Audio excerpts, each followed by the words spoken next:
লাস্কারি তৈবার না দুটো suicide squad আছে, দু ধরনের। একটা হচ্ছে আল কায়দা বেস জিহাদিস্ট ইস্তেহাদি অর্গানাইজেশন। এটা হচ্ছে অদ্ভুত, যত অপরাধী আছে তাদেরকে এখানে ইনক্লুড করা হয়। তুমি তো স্বর্গে যাবে না, তোমার জন্য নরকের পথই খোলা। তুমি যদি ইস্তেহাদি হও তাহলে তুমি কিন্তু স্বর্গে যেতে পারো। ভারত সরকার IC-814 যখন হাইজ্যাক হয়, একটা প্রতিশ্রুতি দিয়েছিল পার্লামেন্টে যে 1 সেপ্টেম্বর 2024 সালে তারা পার্লামেন্টের সামনে এই ফুল ডসে একটা ওপেন করবে।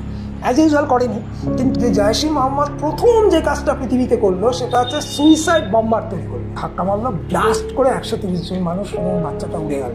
It's the first case of world reporting suicide bomber. মানে নেপাল এয়ারপোর্ট থেকে কার্গো প্লেন IC-814 বেরোচ্ছে, তখন তার পিকচারে দেখা যাচ্ছে একটা রেড ব্যাগ, 1 নম্বর ব্যাগ।